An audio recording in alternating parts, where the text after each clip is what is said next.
وہابی کون لوگ ہیں؟ وہابی اور ایک عام مسلمان میں کیا فرق ہے؟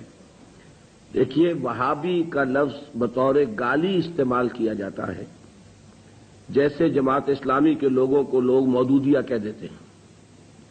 تو اول تو یہ لفظ کسی شکل میں بھی زبان پہ نہیں لانا چاہیے، کبھی استعارتاً کسی شخص کو معین کر کے نہیں کہنا چاہیے کہ وہ وہابی ہے۔ یہ وہ یعنی توہین ہے جس سے کہ اللہ تعالیٰ نے روکا ہے۔ لیکن وہ کون لوگ ہیں جنہیں وہابی کہا جاتا ہے؟ نجد میں آج سے تقریباً 250 سال پہلے ایک شخصیت پیدا ہوئی، محمد ابن عبد الوہاب۔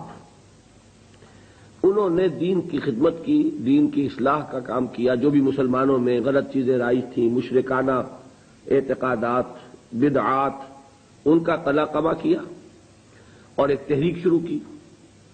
اس کا پھر معاہدہ ہو گیا آل سعود کے ساتھ کہ آل سعود ایک ابھرتا ہوا قبیلہ تھا یہ، تو ان دونوں کا معاہدہ یہ ہو گیا کہ ہم مل جل کر کام کرتے ہیں، اگر حکومت کو ہم قائم کر لیں تو اس کی حکومت، اس کا انتظام جو ہے دنیاوی وہ آل سعود کے پاس رہے گا، اور اس کے دینی معاملات جو ہیں وہ آل شیخ کہلاتے ہیں، وہ اب شیخ محمد بن عبد الوہاب کے خاندان کے پاس۔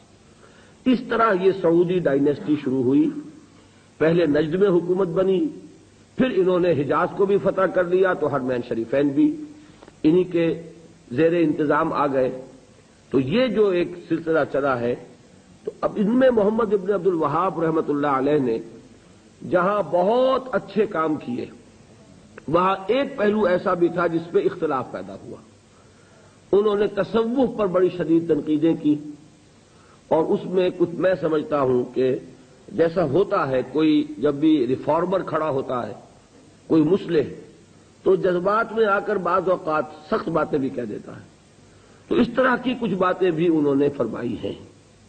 اس کا رد عمل ہندوستان میں خاص طور پر ہوا، اور انگریز نے وہاں پر جو شہیدین کی تحریک تھی، شاہ اسماعیل شہید اور سید احمد بریلوی رحمۃ اللہ علیہ، ان کی جو تحریک تھی، اس کو بدنام کرنے کے لیے یہ کہہ دیا کہ یہ انہی وہابیوں کے پیروکار ہیں، اور ہمارے ہاں بعض علماء نے پھر ان کی مخالفت اسی وجہ سے کی اور فتوے دیے ان کے خلاف۔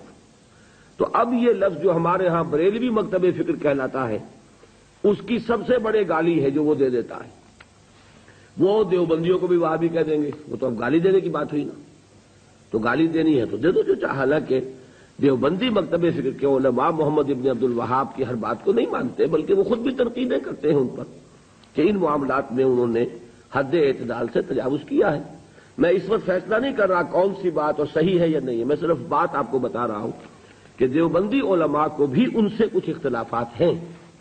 ہاں، ہمارے ہاں جو اہل حدیث حضرات ہیں وہ ان کے خیال سے کلیتاً جو ہے وہ متفق ہیں۔ اب ہمارے ہاں کیا ہوتا ہے کہ جس کو بھی بدنام کرنا ہو عوام کی نگاہوں میں، اسے کہہ دو وہابی ہے۔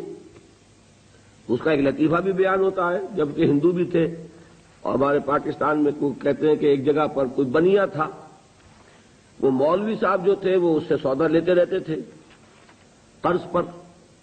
ایک موقع پہ آ کے بنیے نے کہہ دیا کہ مولوی صاحب اب آپ کو میں سودا مزید نہیں دوں گا، پہلا حساب چکا دیجیے۔ تو انہوں نے واعظ میں کہہ دیا کہ فلاں شخص سے شنکر لال سے اب سودا نہ لو مسلمانوں، وہ وہابی ہو گیا۔ لوگوں نے اس کا بائیکاٹ کر دیا، تو اس نے ہاتھ جوڑ دیا آ کر۔ تو وہابی اس معنی میں اب گالی کے طور پر لفظ استعمال ہو رہا ہے۔ اللہ تعالیٰ مجھے اور آپ کو اس سے بچائے۔ محمد ابن عبد الوہاب رحمۃ اللہ علیہ نے بہت کام اچھے کیے۔ اس عرب میں بھی بہت شرک ہو رہا تھا، قبر پرستی ہو رہی تھی، یہاں تک کہ جو یمن سے حاجی آتے تھے، طائف سے گزرتے ہوئے حضرت عبداللہ ابن عباس کی قبر چونکہ طائف میں ہے، پہلے اس کا طواف کرتے تھے، پھر جاتے تھے خانہ کعبہ کے طواف کے لیے۔ تو انہوں نے ان تمام چیزوں کو ختم کیا ہے، اور ابھی تک تو انہی کے اثرات تھے اصل میں کہ جو سعودی عرب میں چل رہے ہیں۔ اب جو نئی نسل ابھر آئی ہے تو وہ آل شیخ کا عمل دخل جو ہے وہاں بہت کم ہو گیا ہے۔ آگے حالات کیا ہوتے ہیں تو اللہ کے علم ہے۔ یہ ہے اصل شے، تو اس کو جو حقیقت ہے اسی تک رکھنا چاہیے۔